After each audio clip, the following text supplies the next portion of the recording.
बहुत समय पहले घने जंगलों में एक शिकारी रहता था जिसका नाम कन्नप्पा था। वो एक साधारण इंसान था। उसे वेद पुराण या पूजा के नियम नहीं आते थे, लेकिन उसके दिल में भगवान शिव के लिए सच्चा प्रेम भरा हुआ था। एक दिन शिकार करते करते कन्नप्पा जंगल के अंदर बहुत दूर निकल गया। अचानक उसकी नज़र एक पहाड़ी गुफा में रखे हुए शिवलिंग पर पड़ी। ये स्थान आज के श्री कालाहस्ती टेम्पल से जुड़ी कथा माना जाता है। कन्नप्पा को लगा कि ये कोई महान देवता है। उसी पल उसके मन में भगवान के लिए भक्ति जाग उठी। कन्नप्पा को पूजा करने का तरीका नहीं आता था, इसलिए वो अपने ही तरीके से भगवान की सेवा करने लगा। वो रोज शिकार से लाया हुआ मांस भगवान को चढ़ाता, अपने मुंह में पानी भरकर शिवलिंग पर चढ़ाता और पत्तों से भगवान को ढक देता।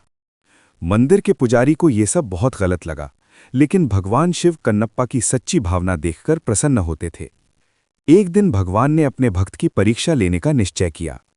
अचानक शिवलिंग की एक आंख से खून बहने लगा।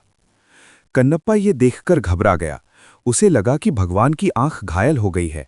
उसने बिना एक पल सोचे अपनी ही आंख निकाल ली और शिवलिंग पर लगा दी।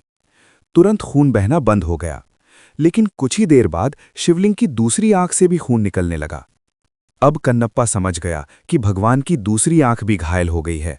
उसने निश्चय किया कि वो अपनी दूसरी आंख भी भगवान को दे देगा, लेकिन उसे चिंता हुई कि अगर वो अपनी दूसरी आंख भी निकाल देगा तो उसे शिवलिंग की जगह कैसे पता चलेगी।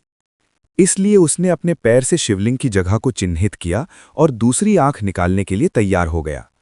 जैसे ही कन्नप्पा अपनी दूसरी आंख निकालने वाला था, उसी क्षण भगवान महादेव प्रकट हो गए।